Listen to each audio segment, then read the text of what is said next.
Salutations, people! Welcome to Page 3 Killers, Murders That Went Unnoticed, a podcast where we dive into the murder cases that went unnoticed by our nation's newspapers. Hi, Shay.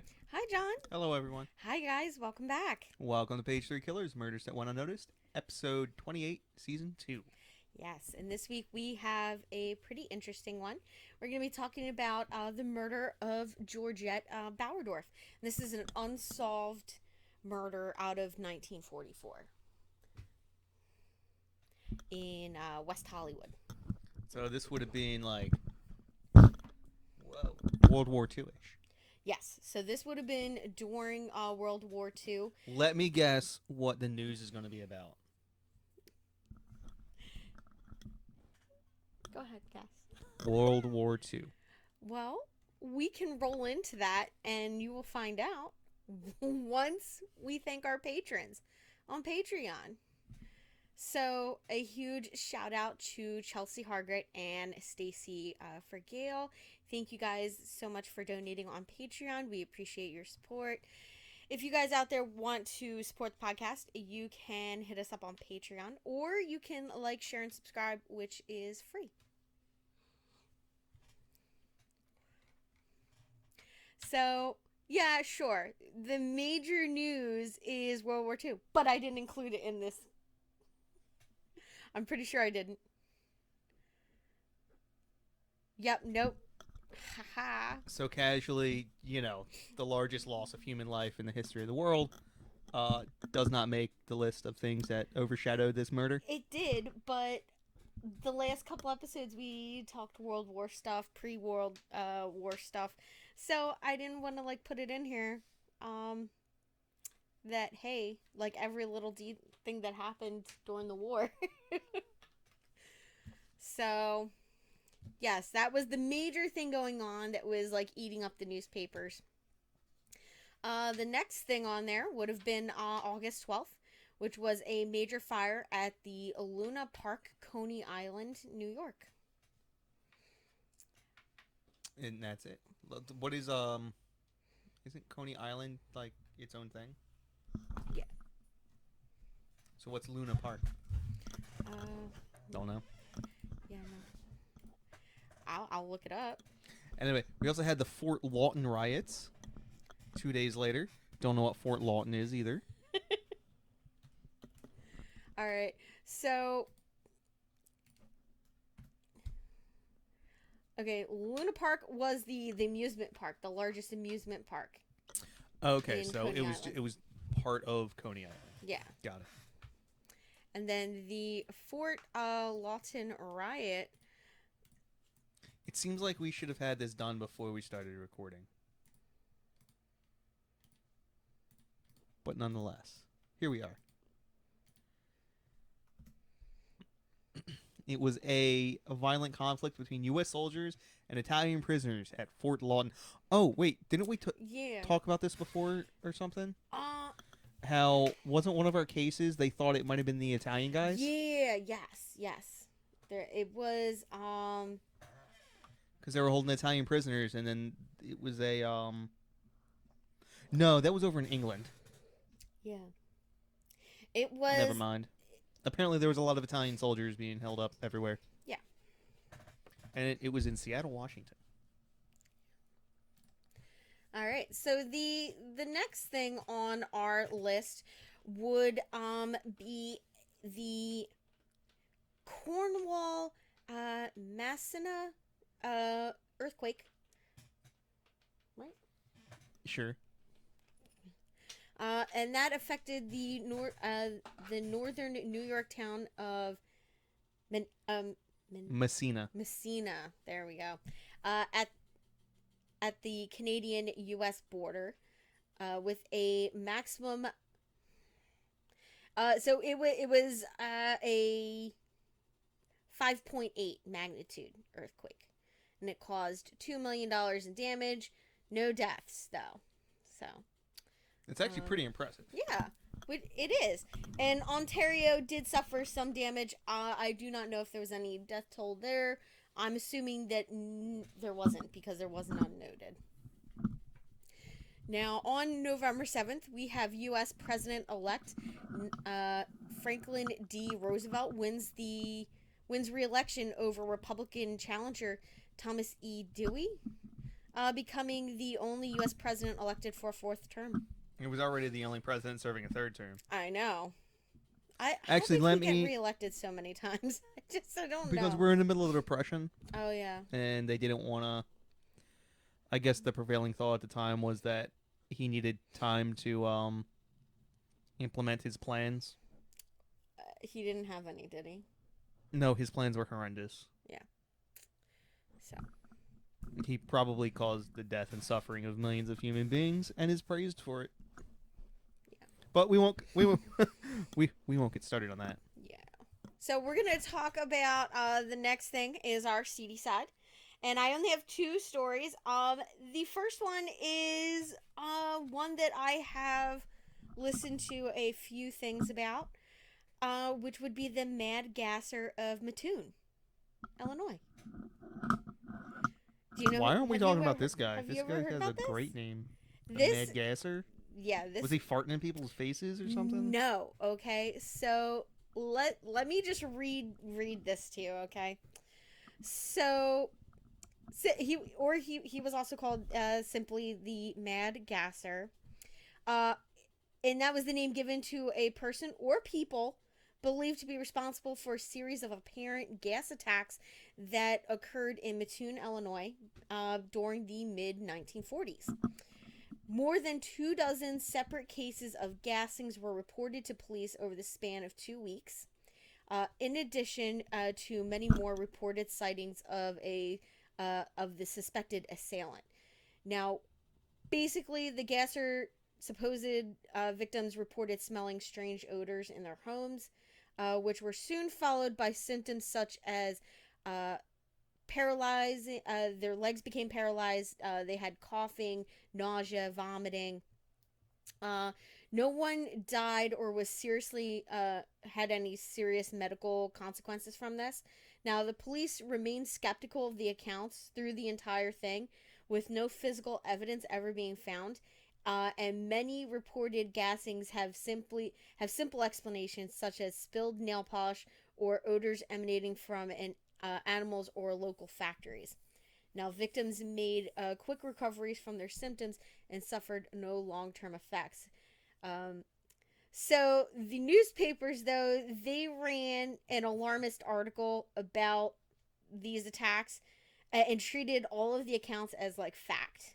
Now, the victims were widely considered to be cases of mass hysteria.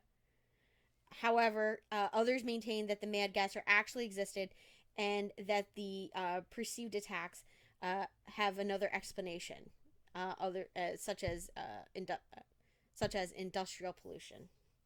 Now, so basically, the theory was that this guy was like sticking like a tube underneath their door and like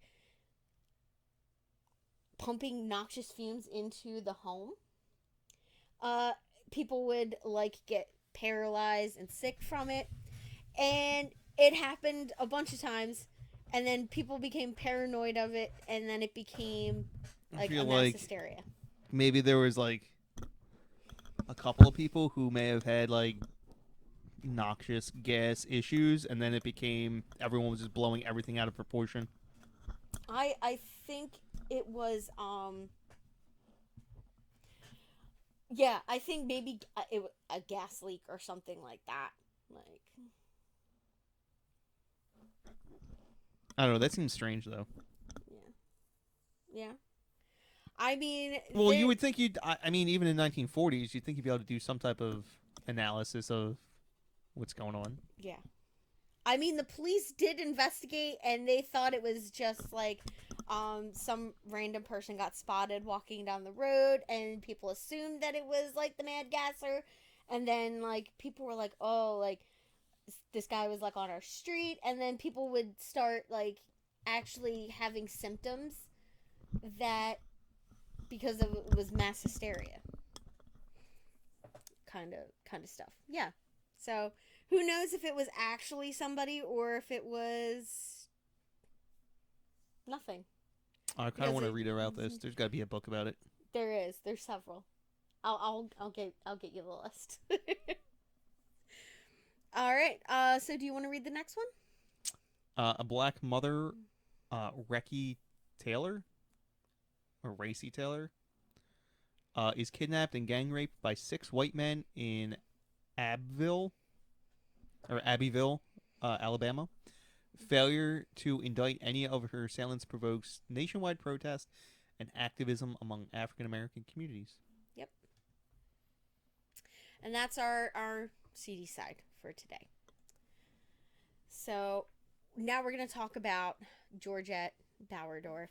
Now, she was originally born in New York City, and she was the younger of 2 daughters, born to a New York City native and oil man, George Frederick Bauerdorf, and his wife, Constance.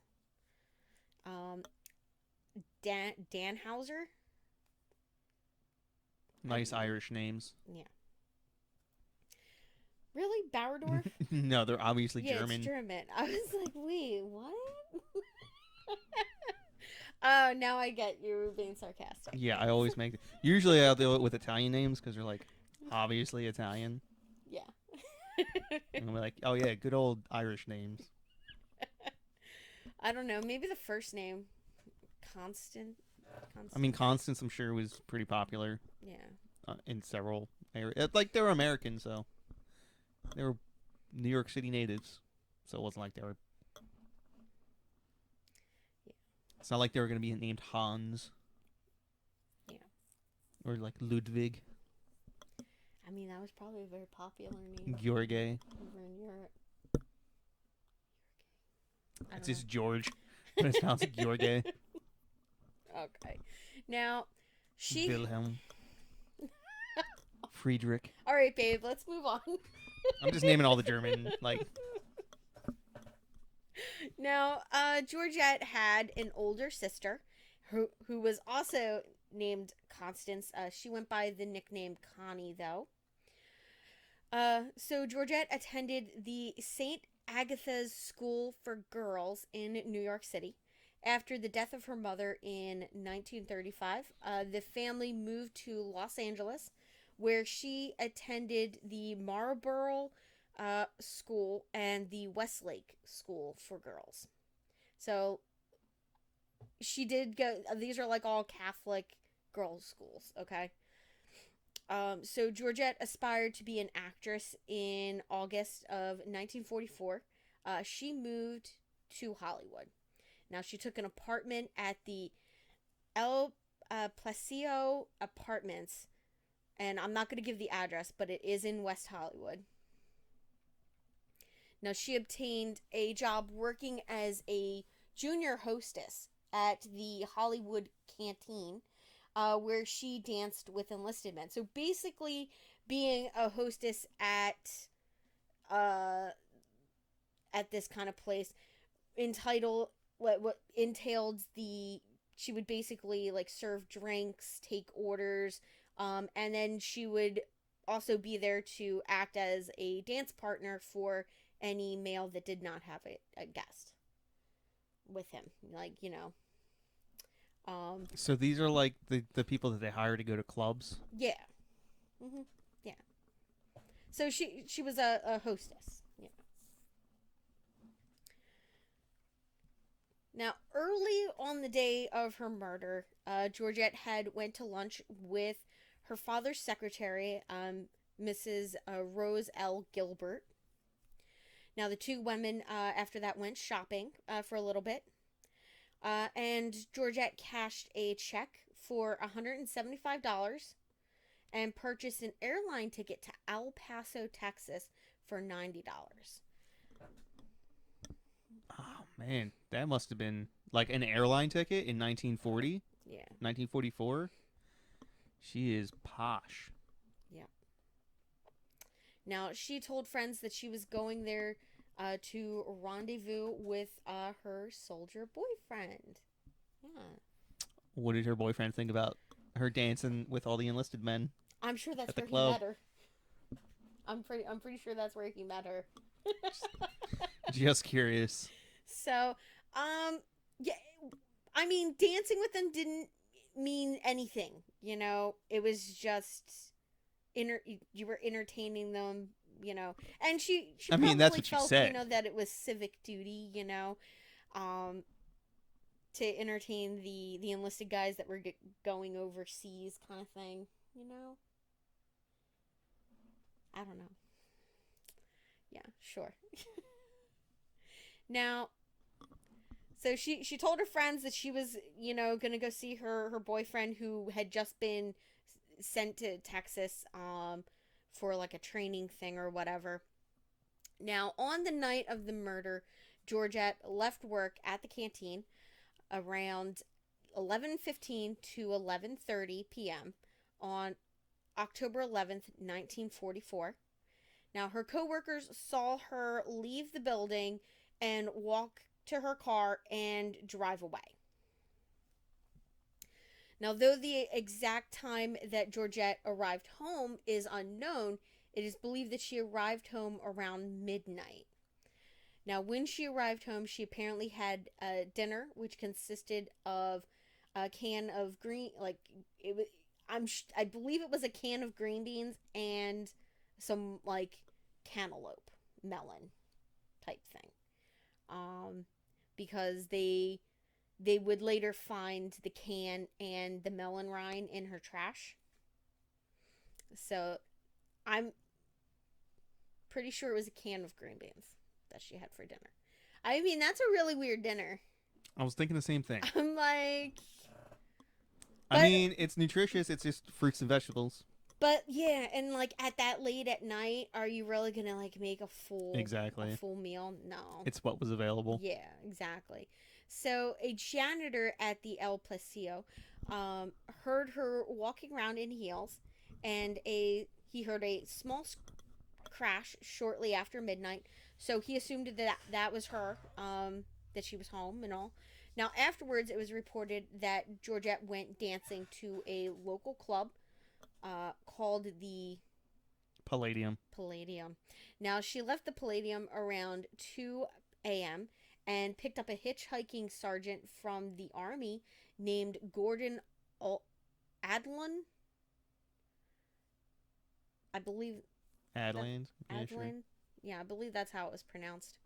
Now, Gordon had also gone to the Palladium with his sister during his last night of furlough. You know all about furlough, right? No. No? You didn't have furloughs? No? Nope. Not in the Navy? I have no idea what well, I know what a furlough is, but I've never heard of it in the military. Yeah. So, well. It was either leave, you're either on leave or you're on liberty. Well, yeah. I don't know. Now, Georgette told Gordon that she had to hurry home because she had a call scheduled with her boyfriend that night. Now, the apartment apparently was quiet. That the apartment building was quiet until around 2:30 in the morning, when a neighbor heard a woman screaming. And on October 12th, shortly after 11 a.m., the two maids and a janitor, known as the Atwood family, at the El Placio, who came to do their routine cleaning of the apartment, found Georgette's body face down in her bathtub, and the water had overflowed the tub. Now, the janitor noted that the hot water tap had been turned on. Now, she was partially clothed in her pink nightgown. And the cleaners that found the door ajar... now, the cleaners had found the door ajar when they arrived and decided to check and make sure that everything inside was okay. Now, Mr. Atwood drained the water in the tub immediately, thinking that perhaps Georgette had just like fainted during her morning routine of getting ready. Now, a relative of hers said that she did not suffer from fainting spells. So they don't believe that was anything that would have happened. And unfortunately, she could not be revived. She was already dead. And the cops were called. Who done did it? Yeah. So the police arrived at the crime scene around noon, which I guess is pretty quick for LA. They started searching the apartment for any clues as to what happened. Now, police found spots of blood on the floor between the bathroom and the bedroom. And the carpet was wet in spots and looked as if someone had tried to scrub out stains. So I'm guessing they tried to clean it up as best they could and then gave up. Now, Georgette's wallet was found on the floor, and her jewelry was left in plain sight, untouched. Now, there was also a large roll of $2 bills, and that was about $1,000, and there was about $1,000 worth of sterling silver lying in an open trunk. So it was clearly not a robbery. Yeah, it was clearly not a robbery, especially since there was like $100 literally in her purse. Well, no, $100 was taken from her purse. Yeah, $100 was taken from her purse, which is really weird. I feel like that was like just to cover up, like make it look like it was a robbery. But why not steal the other stuff that's worth more? I mean, there was another bunch of money and then $1,000 worth of sterling silver and jewelry.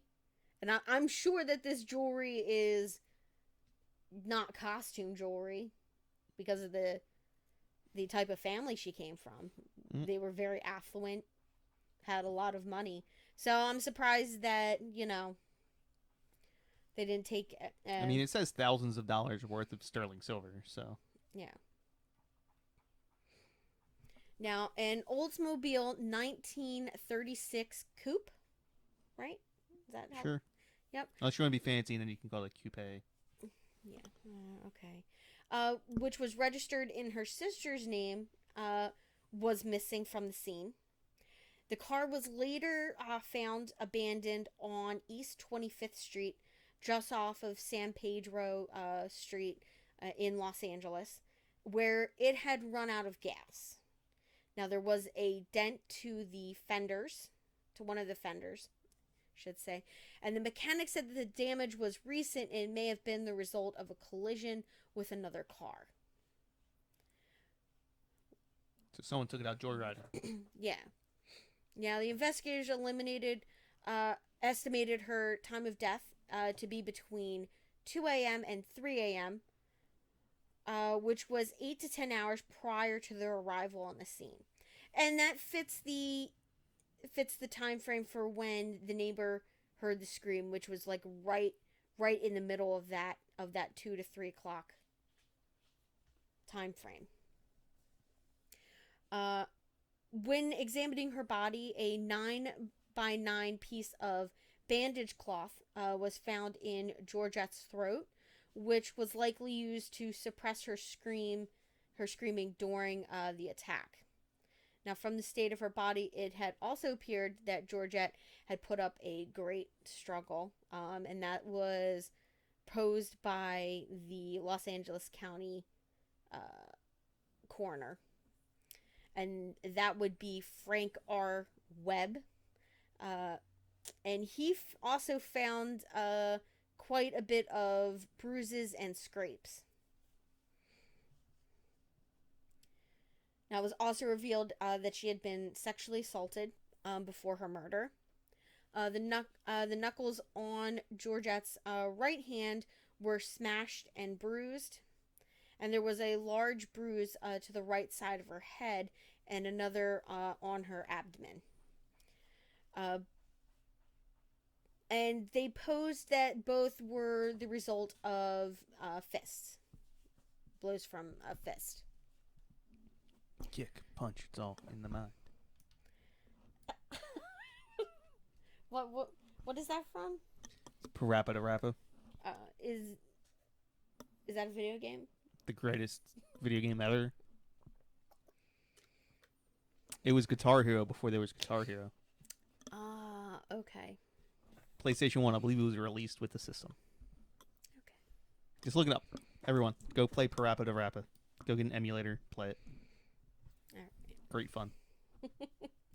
Now, Webb said that her right thigh showed the bruising imprint of a hand, even down to the fingernail marks that had pierced her skin. That's crazy. Now, it is believed that she was attacked by a man who was lying in wait for her. Now, the Los Angeles County Sheriff, Inspector William Penphrase, was the name that I had. Penphrase. Penphrase. Said or that... Penphrase. Yeah. Said that a automatic light over the outside entrance of her apartment had been unscrewed 2 turns so that the light bulb would not light. It wouldn't go on. They had automatic lights in 1944. You gotta think, babe, this building is probably... I understand it's a like, fancy pants building. the state-of-the-art building, considering who was living there. Alright? But, I mean, automatic light. That's impressive for 1944. That means it had either, like a proximity sensor. Like, it would turn on when it got dark out. I guess, okay. So I guess that might just be a timer then. Yeah, it was just a timer type thing. But that light bulb had been turned and unscrewed, which reminds me of that one guy, the clown mask killer, you know, that didn't really have a clown mask. I'm gonna bring that up every time. He did that. He unscrewed the lights at 1 or 2 of the crime scenes. So that's why they believe that there was somebody like lying in wait for her, was that, you know, the murderer was thought to have stood on a chair and undone this, like, who else would have done it, you know, kind of thing. So this light did sit nearly 8 feet off of the ground, which, I mean, yeah, that's high, but not too high. Now, they did find fingerprints on the light bulb.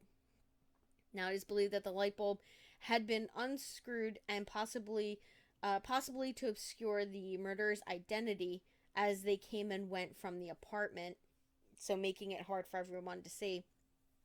Now, I did tell you guys, like, in the kitchen basket, the police found the empty string bean can and some melon rinds. At the start, I believe that they assumed that the killer had eaten those, like, while they were waiting for her in the apartment. But once they did the autopsy and they saw her stomach, the contents of her stomach, they realized that she had eaten those an hour prior to her death. Now, a reconstruction of the murder gave investigators the idea that the murderer perhaps entered Bauerdorf's apartment building by passkey and lay in wait downstairs until she got home and was getting ready for bed. Now, the suspect most likely rang the doorbell after she retired, judging by the clothing she was found in. Now, there was no sign of a struggle at the door, so it was thought that she had to have known her killer, at least somewhat. They did find in her bathroom, they found 2 ashtrays, which perhaps hinted that Georgette was having a guest that night. Now, the only sign that something was wrong outside of the apartment was the neighbor hearing those screams. Which I don't understand. I understand why it happens, but I don't get why somebody wouldn't call the police when they heard the screams. Like, I don't know. Now, after Georgette was placed face down in the tub, and the hot water was turned on. Now, while investigating police found the walls and doors of the building where they found out that the walls were soundproof in her apartment. Which I think is really weird. If a neighbor reported hearing screams, how did they hear screams when her apartment was soundproofed? Well, when they say soundproof, it doesn't mean that like no sound can escape. Okay. It's just your day-to-day stuff is probably muffled enough to where no one can hear it. Okay. So during the canvass of the nearby units, a neighbor who had requested privacy told Sheriff's Captain Gordon he was awakened by screams around 2:30 a.m. He first heard a scream which made him sit upright in bed. Then it was followed by a female voice yelling, "Stop, stop, you're killing me." He said that the screams soon subsided, and he thought that maybe it was a family argument, so he went back to bed. Now, in her home, police located a date book / diary in her bedroom, which contained the names of several servicemen. Now, the Army authorities began to join. They joined in on this investigation at this point. Numerous letters had been received by Georgette, were looked at by the investigators, and they talked to a bunch of witnesses. People that she had spent that day with. So they started questioning everyone. So they did talk to June Ziegler. On the following day, they talked to her, and she worked with Georgette Bauerdorf at the canteen on the night prior to the murder. Now, she told the sheriff's office that Georgette dated a serviceman who was about 6'4", less than a month before her murder. Now, he was a friend of another serviceman whose name was frequently mentioned in Georgette's diary. Now, according to Ziegler, Georgette remarked about the tall soldier was very much taken with her, so he kind of liked her a lot. Now, however, she did not return his interest and quit going out with him after that. Now, the soldier was sought for questioning by officers. Now, we have Gordon Adlin. Now, police were able to locate that sergeant who she had given a ride to a few hours before being murdered. Now, as he was thought to have been the last person who saw her alive, he was suspect number one. Now, in 2012, he wrote publicly for the first time about what he had witnessed that night.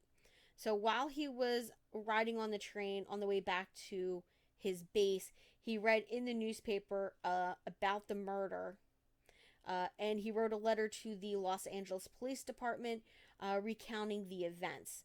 He was later questioned by an officer from the Provost Marshal's office who took his testimony. But he never heard anything about it after that. Now, just so you guys know, that is the Provost Marshal is a title given to a person in charge of a group of military police.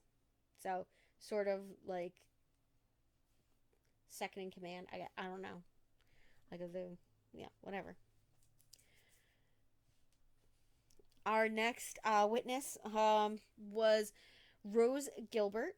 So they talked to the secretary that she had went out and had lunch with. And Rose said that Georgette never entertained friends alone in private. So she implied that Georgette did not engage in risky behavior.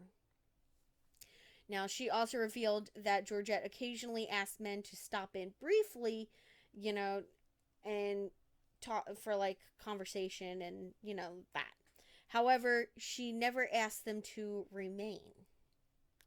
Now, her education at a convent and a girls' school in California gave her a very strict idea of propriety, is what was said.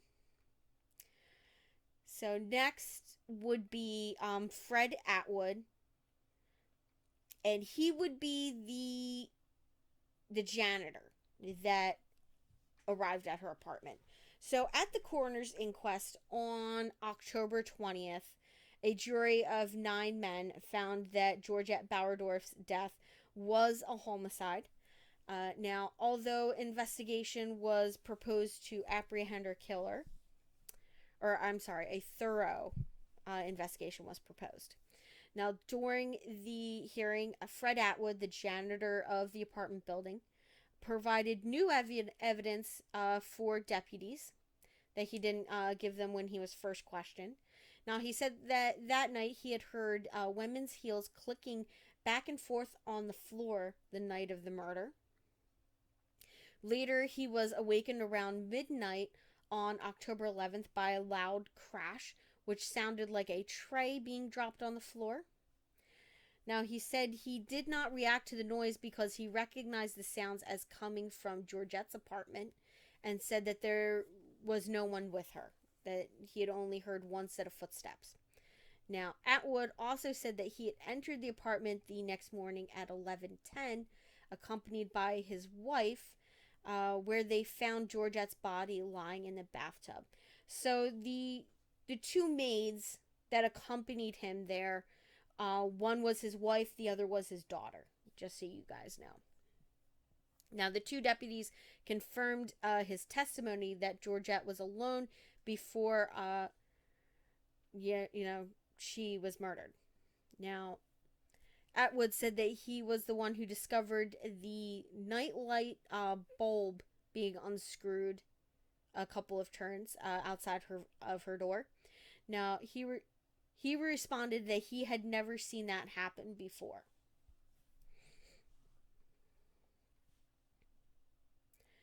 So, they did have a couple of suspects. Now, one person that was mentioned by June Ziegler was a sailor in Long Beach, California, but he was determined not to be the attacker, and his name was Cosmo Volpe. Now, authorities hoped that someone who saw the young woman leaving the canteen accompanied by an escort would come forward. The investigators checked the USO centers and other canteens around the city. A particular soldier was said to have been infatuated with Georgette. He was described as being swarthy, which is like tan, like an olive skin tone complexion, being tan, from being in the sun. Now, he had cut in on Georgette's dances during that night, the night of her death. He had cut in on nearly every dance that she had that night, which is a little weird. And they identified him as Captain Corporal Cosmo Volpe from Astoria, New York. So he's from New York. Now, he had turned himself in several days after the discovery of Georgette's body, after he had read that the police were looking for a husky, dark-haired GI in relation to the attack. Now, he was questioned by the police, and he offered proof that he had checked into the barracks at the Lockheed Air Terminal at 11 p.m. and could not possibly be her killer. Now, despite the accounts, he was insistent on dancing with Georgette. He disputed that narrative. He said that he was just teaching her teaching Georgette how to dance because she wanted to learn. I mean, she worked as a hostess, and one would think that her family background would ensure that she knew appropriate dance techniques. So maybe he was like teaching her jitterbug or something. I don't know. But nonetheless, they didn't find anything else to link him to her murder, and they eliminated him as a suspect. Maybe she wanted to learn to whip a nene. They didn't have that dance back then, babe. That's what you think. Well, it depends which whipping. Do the stanky leg. Just put that to a jazz beat, you're good to go. The tune didn't even exist yet. All right, so I'm gonna guess this is that is private, correct? That would be private. All right. So the next person we're gonna talk about is Private Jerome M. Brown. So police identified another one of the names out of her little book as Private Jerome M. Brown, an anti-aircraft artillery trainee from Chicago. Now, he was identified by Fort Bliss authorities as the man that Georgette was going to visit in Texas before she was killed. Now, Brown told Army officials he had met Georgette at the Hollywood Canteen on the night of June 13th. Now, he had left California a few days afterwards and arrived in El Paso some days after their meeting. Now, they corresponded, and the trainee said that he received 6 letters from the heiress. And Brown was formerly stationed at the Camp Callan in California. Yeah, so he was, since he was in Texas at the time of the murder, they were able to basically cross him off the list. So our next person is Kenneth Raymond, and he was a 23-year-old soldier who went AWOL. Now, he was accused of killing a 5-year-old girl named Rochelle Gloucester. I'm not... Glusketeer? Or Tur? Glusketeer? Yeah. Oh. In 1946. Now, Rochelle was playing in a friend's yard on February 15th when she was lured into a car driven by a stranger. Now, her skeleton was found in 1947 by a rabbit hunter. Now, although the remains were fully skeletonized, she was identified by her clothing. And Raymond was not conclusively ruled out to be her killer. And as a result of that investigation, he was questioned about Georgette's murder. I do not know where any of that went regarding this guy. Obviously, he was not arrested or put on trial, so I'm assuming that lead went nowhere. Our next person would be John Sumter. Now, John Sumter, who confessed to the murder to the FBI in San Francisco. So he confessed to it. Now, however, he eventually did admit that he fabricated his whole confession in order to get the death penalty. I'm guessing he's Catholic. It's an interesting way to kill yourself. Well, it's not suicide if somebody else does it. But it is suicide. But it is. I mean, it's a fine thread for some people. Now, he had been dishonorably discharged from the military for passing bad checks. Now, after his false confession, his family came forward to disclose that he struggled with mental health issues. Clearly. Yes, clearly. So our next person would be Robert George Pollock White. That's one hell of a name. Now, while he was not connected to the case in the initial investigation, he did go on to attempt to murder a 65-year-old woman. Now, during the attack, White shoved a cloth down the woman's throat, which was a detail so similar to Georgette's murder that it put him on the task force radar. Now, White was also found to have been in Los Angeles at the time of Georgette's murder. However, these circumstantial points did not lead to any more evidence, and they were unable to conclusively link him to her murder. Now, there are two unnamed suspects, all right?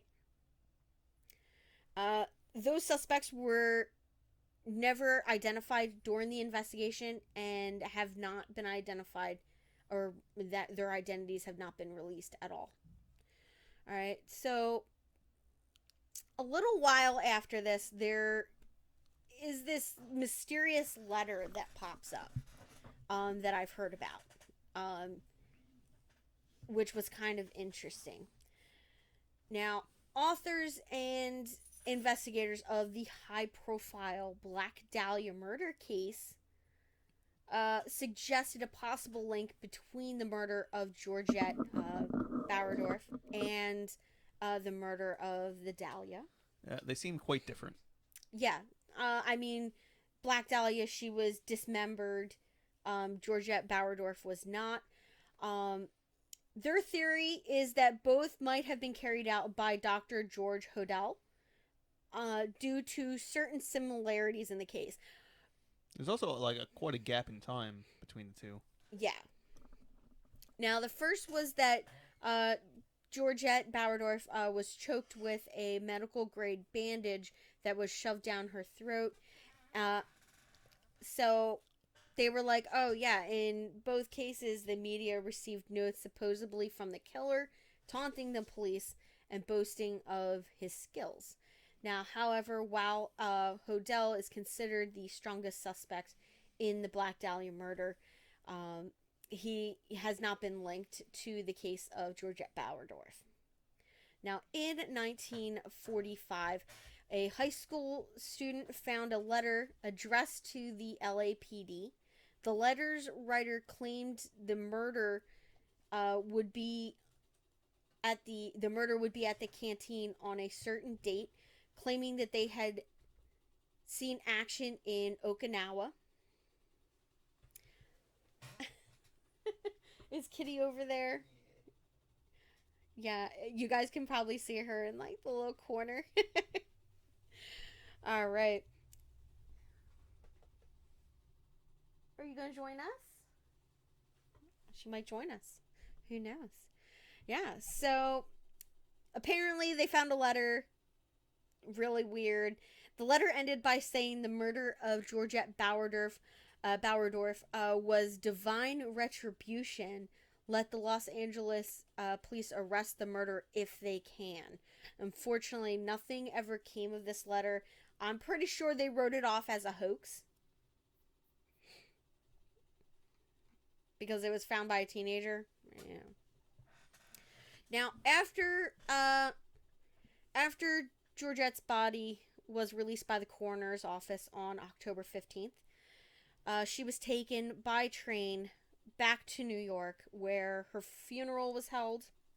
Now, she was buried in Long Island Cemetery in the family plot, which had been maintained for generations. Now, William Randolph Hearst, a close friend of Georgette's father, pressured the LAPD at his behest to close the investigation as quickly as possible. Now, the reasons for this are unclear, as it was done supposedly to avoid embarrassment and to keep Georgette's romantic life from being made public. Now, the diary she had kept was in evidence, and it is believed that she documented her social and romantic relationships, even the spicy kind. So what you're saying, she was a thought. I don't know. I don't think so. I don't know. But, the persona that you put out to the world can be completely different than what is real, And so, I mean, her diary is her private personal thoughts. So I guess, they just didn't want that to become public record, because if it did, it would get released to the media, and the media would print the crap out of her diary, and That's why most civil cases get settled, because you would have to hand over evidence, and that becomes public knowledge. Yeah.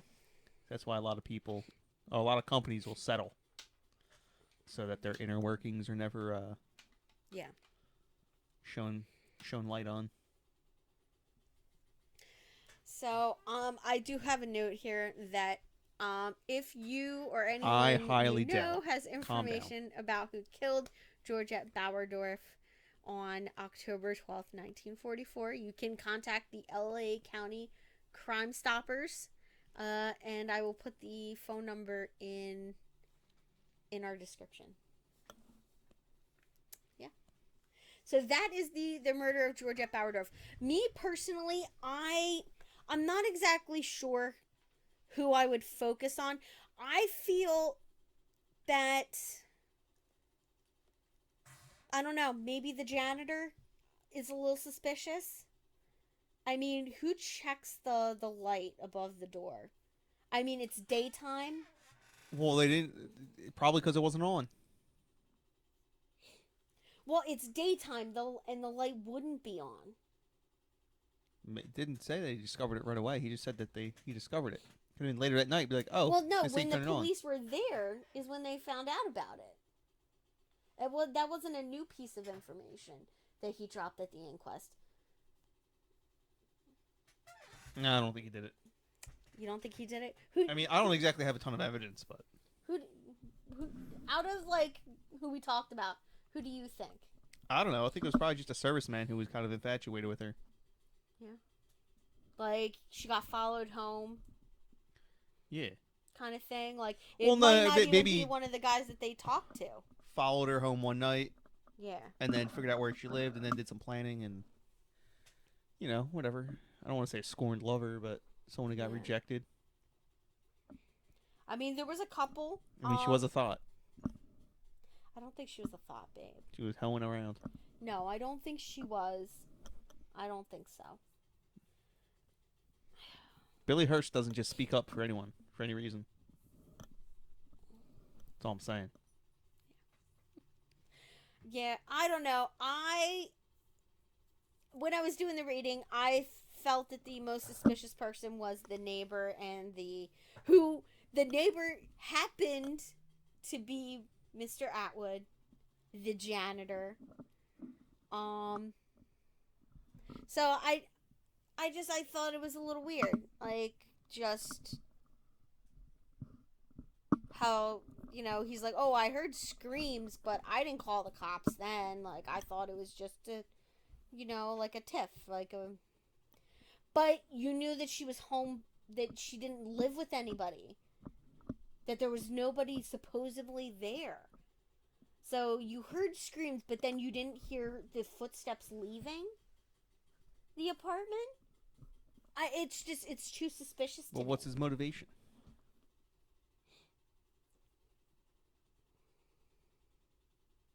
Like you said, infatuation. He could have been into her. Maybe she rebuffed him, and he murdered her. I mean, a hot single woman, living on her own in LA, and I mean, sure, he lives there with his wife and his daughter, right? But I think you're giving the Atwood family a bad name. That's what I'm saying. I don't know. I felt like some of the things he said and all that. It was a little suspicious. So I felt he was like the most reasonable suspect. Obviously, the police didn't think so. So, or maybe she was supposed to have a partner over, and an accident happened. They're getting a little into it, and he kind of went too far. And that's true, because they did find 2 ashtrays in the bathroom. Yeah. So what? But what I don't get is why are the ashtrays in the bathroom? It's 1944. People smoked everywhere. Yeah, but like Cars. It was a luxury item to have like six ashtrays in your car. Now do they have them? No, you don't. You can't even get ashtrays in your car. Back then, you would literally have one for each seat. Yeah, I remember. Yeah, the backseat ashtrays. Yeah, that only in the baller cars. Listen, my parents drove this red Cadillacs. It was like a red Lincoln. Oh yeah, it was pimp. It was like burgundy. Like it was so fucking gaudy. The inside was burgundy. The outside was burgundy. It even had like it was I'm buying one an now. ugly ass car. And I'm getting a signature town car. It had on the doors. It had ashtrays. Yeah. On every single door had an ashtray. Yeah, that was considered a luxury item. And then there was an ashtray like in the middle in the cup holder. Because God forbid you'd have to share an ashtray with someone in your luxury car. I know. Like even like the standard model cars, like the center console, like the back of the center console would always have an ashtray, so your backseat passengers could smoke. Yeah. Oh yeah, that did. Yeah, it had one of those, and then they each had one on the door. Yeah. And it had like a little button that you pushed and it came up. So we used to drive my parents crazy by pushing it, and then we would close it. Yeah. There were Italian cars from like the 60s where there were 2-seat cars and there'd be 4 ashtrays in it. Because, the Italians, they smoked so much. Oh my god. Like, how often, like, you gotta, like, change it, like, take it out and just tap it? Well, exactly, because so this way you could fill up 2 of them. You didn't have to worry about it. Yeah. Because they were fancy. The Ferraris. They were GT cars. Yeah. So they were meant for long journeys. Yeah. I don't know. I think smoking inside your car is disgusting. Yeah. Why would you want to? Oh my god, I can't stand people who smoke inside their cars. So gross. Yeah, so that is the murder of Georgette Bauerdorf. I hope you guys found it as interesting as I did. Please enjoy the rest of your day. And we will peace out now. Bye. Bye.